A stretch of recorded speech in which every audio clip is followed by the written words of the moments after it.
Good morning, good afternoon, wherever you are, whatever time it is, wherever you're sitting right now. Thank you for giving me your attention, because attention is the rarest currency we have, and you've just chosen to spend some of it here with me on 3 words that I think might change the way you think about yourself for the rest of your life. Hack your behavior.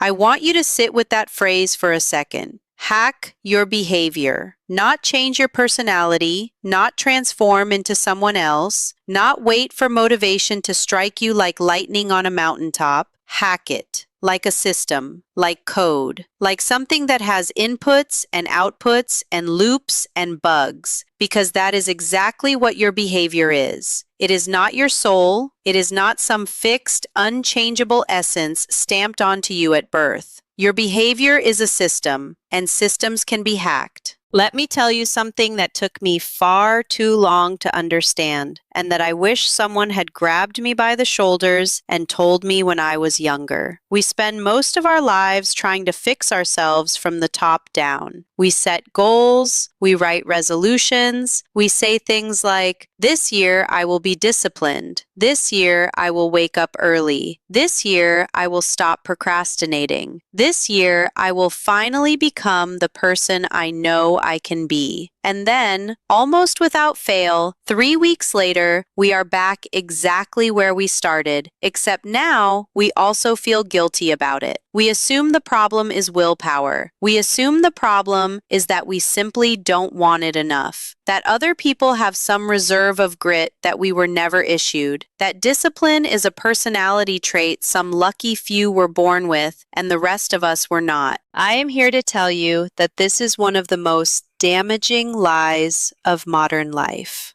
Willpower is not the answer. Willpower is overrated, overhyped, and wildly unreliable. And the people who seem the most disciplined to you are not winning because they have more willpower than you. They are winning because they have hacked their behavior. They have built systems, environments, and triggers that make the right action the easy action and the wrong action the hard one. They are not fighting themselves every single day. They have engineered a life where they don't have to. This is the secret. This is the entire secret. Behavior is not about wanting something badly enough. Behavior is about design. Think about your phone for a moment. Think about how easy it is to pick it up. It is right there, in your pocket or glowing on the table next to you. There is no friction. There is no obstacle between you and checking it. And what happens? You check it 40, 50, 80 times a day, not because you decided to, not because you sat down and made a conscious choice each time, but because the behavior has been engineered deliberately by some of the smartest people on the planet to require 0 effort and deliver a tiny reward every single time. Notifications, colors, sounds, little red dots. That is not an accident. That is design. Somebody hacked your behavior and they didn't even ask your permission. So here is the question I want to put in front of you today.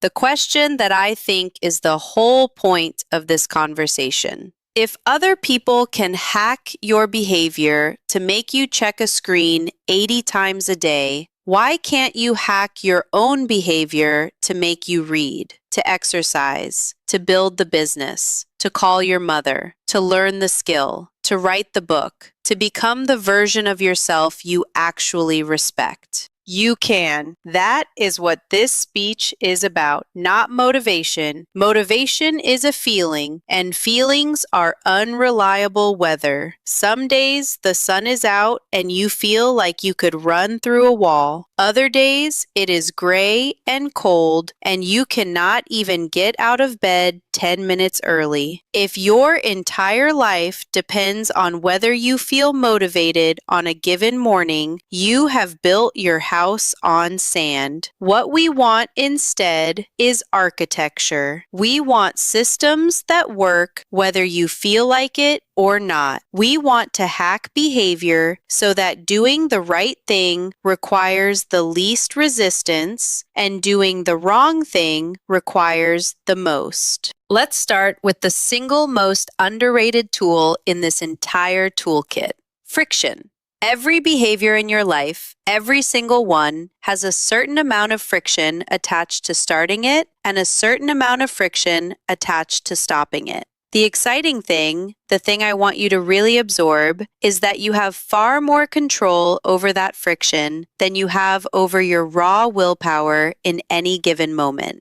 You don't need more motivation to go to the gym. You need your gym clothes already laid out the night before, your bag already packed, your shoes already by the door. You don't need more discipline to eat well. You need the chips out of the house and the fruit on the counter where you can see it. You don't need to want it more to stop wasting hours scrolling. You need your phone in another room while you work, or the app deleted, or the screen in grayscale so it stops being so deliciously tempting to your brain. This sounds almost too simple, and that is exactly why people dismiss it. We have been taught somewhere deep in our culture that real change has to be hard, has to be a battle, has to involve some dramatic internal struggle where we triumph through sheer force of character. But the truth is the opposite. The people who change their lives most successfully are usually the ones who make change boring. They reduce the drama. They reduce the friction. They are not winning a daily war against themselves. They are quietly removing the obstacles that used to start the war in the first place. Now let's talk about triggers, because this is where the real hacking begins. Every behavior you have, good or bad, is sitting on top of a trigger. Something happens and then the behavior follows, almost automatically. You sit down on the couch and you reach for the remote. You feel a flicker of boredom and you reach for your phone. You feel stressed and you reach for the sugar, the cigarette, the drink, the distraction. These triggers were not chosen by you consciously. They were built, repetition after repetition, until your brain stopped treating them as a decision and started treating them as a reflex. Here is the beautiful, liberating truth hidden inside that fact. If a trigger was built through repetition, it can be rebuilt through repetition. You are not stuck with the wiring you currently have. You can install new triggers on purpose. You can decide that the moment your alarm goes off, instead of reaching for your phone, you reach for a glass of water on the nightstand. You can decide that the moment you sit down at your desk, before anything else, you write one sentence of the project you've been avoiding. You can decide that the moment you feel that itch of stress, instead of reaching for the thing that numbs you, you take 3 slow breaths and go for a short walk. At first, this will feel unnatural, even fake, like you are performing a behavior rather than living it. That feeling is not a sign of failure. That feeling is exactly what rewiring feels like while it is happening. Stay with it,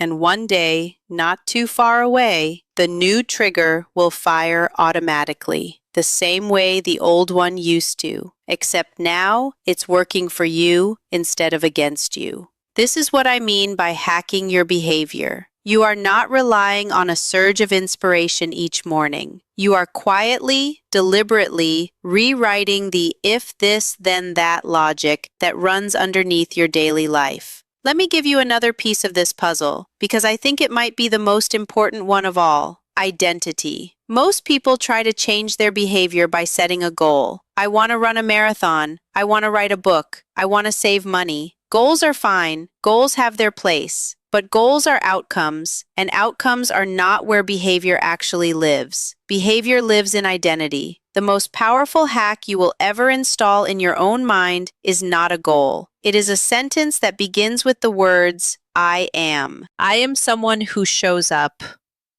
I am someone who finishes what they start. I am someone who takes care of their body. I am someone who tells the truth, even when it costs them something. When you shift from I'm trying to exercise more to I am an active person, the entire psychology of the behavior changes. You are no longer fighting against your own self-image to force out an action you don't believe matches who you are. You are simply acting in alignment with who you already believe yourself to be. Every single time you perform the small behavior, you are not just checking a box, you are casting a vote for the kind of person you are becoming. Skip the gym once, and it's not really about the missed workout, it's about which version of yourself got a vote that day. Show up once, even for 5 minutes, even half-heartedly, and you've cast a vote for the identity you actually want. This is why small, consistent actions are so much more powerful than dramatic, occasional ones. It is not about the calories burned in one gym session or the pages written in one sitting. It is about the accumulating evidence you are building day after day for the story you are telling yourself about who you are. Behavior change, at its core, is identity change in disguise. Hack the identity, and the behavior follows it like a shadow follows a body. Now, I want to address the elephant in the room, because I know what some of you are thinking. You're thinking, this all sounds wonderful, but I have tried before. I have built the habit tracker, I have downloaded the app, I have set the alarms, and I still fell off. I still failed. I want to talk to you directly for a moment because this is important. Falling off is not evidence that you cannot change. Falling off is data. It is one of the most valuable things a system can give you because every time you slip, the system is showing you exactly where the design is weak. Maybe the friction was still too high. Maybe the trigger wasn't specific enough. Maybe you tried to change 4 things at once instead of 1. Maybe you set a standard so unforgiving that any imperfection felt like total failure, so you threw away the whole thing rather than just the one missed day. Here is something every great engineer knows. Something every person who has ever built anything that actually works understands deep in their bones. The first version never works perfectly. You don't throw out the whole project because version 1 has bugs. You patch it, you adjust, you iterate. This is exactly how you should treat your own behavior. You are not failing at becoming disciplined. You are debugging a system, and every slip is simply information that tells you what to adjust next. The people who eventually succeed are not the people who never had bugs in their system. They are the people who kept patching instead of quitting. So if you have failed before,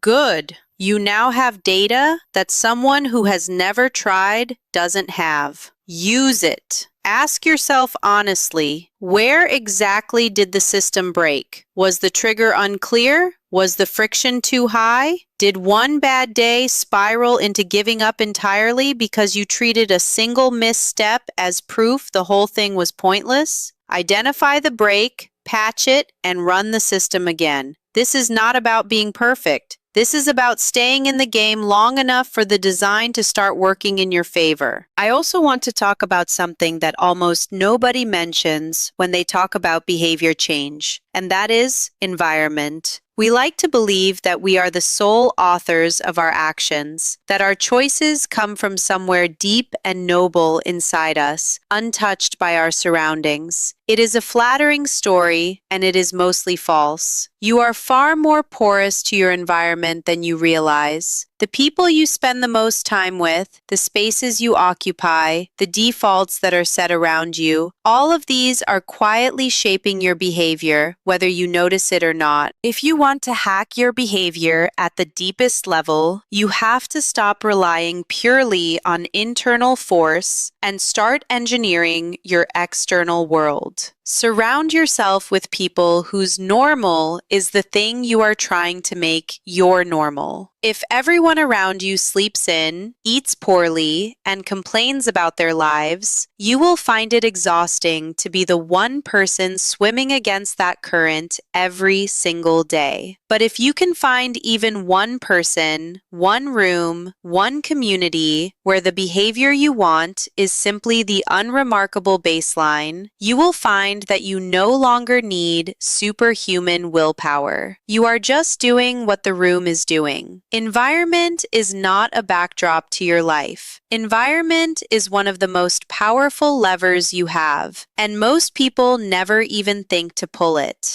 I want to bring all of this together now because I don't want you to leave here with a pile of separate ideas. I want you to leave here with a system. So let's make it concrete. If you want to hack a piece of your own behavior, starting today, here is how you do it. First, get brutally specific about the behavior you want and shrink it down to something almost embarrassingly small. Not, I will get fit, but I will put on my shoes and walk out the door for 5 minutes. Not, I will write a book, but I will open the document and write 1 sentence. The size of the first step does not matter nearly as much as the existence of the step.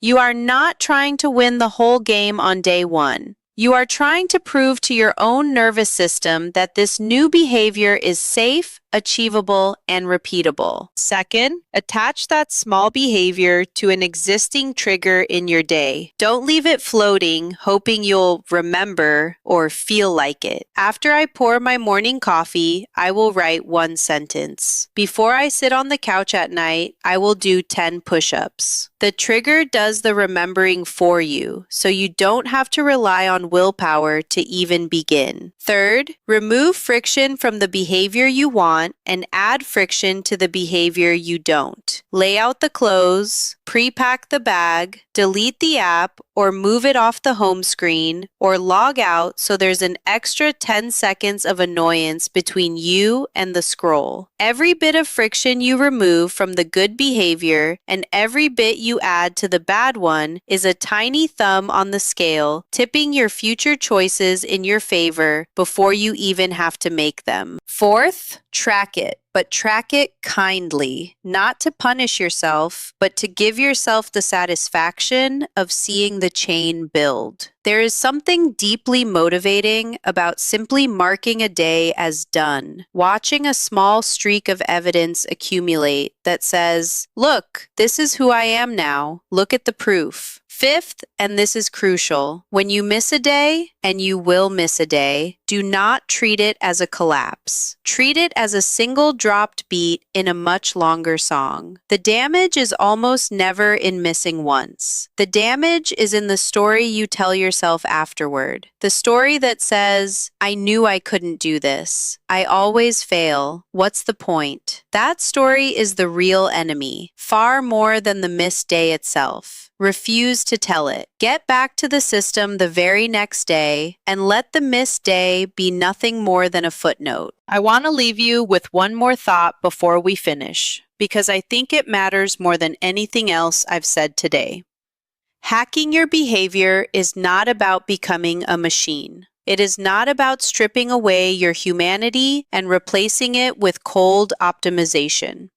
It is, in fact, the opposite. It is about freeing yourself from the exhausting daily battle against your own mind so that you have more energy left over for the things that actually require your full humanity, your creativity, your relationships, your joy, your purpose. Every bit of friction you remove, every trigger you redesign, every identity you reinforce is energy you get back. Energy you no longer have to spend white-knuckling your way through decisions you've already made 1,000 times before. That energy goes somewhere. It goes into the work that matters. It goes into the people you love. It goes into becoming, slowly, quietly, undramatically, the person you always suspected you could be. If only the friction weren't so high and the story in your head weren't so cruel. You do not need to wait for a lightning bolt of motivation. You do not need to wait until you feel ready, because that feeling, if you wait for it, may simply probably never arrive on its own. What you need is smaller, stranger, and far more achievable than you've been told. You need one trigger, one small action, one piece of friction removed, one sentence that begins with, I am. Start there, not with the mountain, with the first inch of the path. Hack the system and let the system carry you the rest of the way. So go home today, or go back to your desk, or go back to whatever room you're sitting in right now,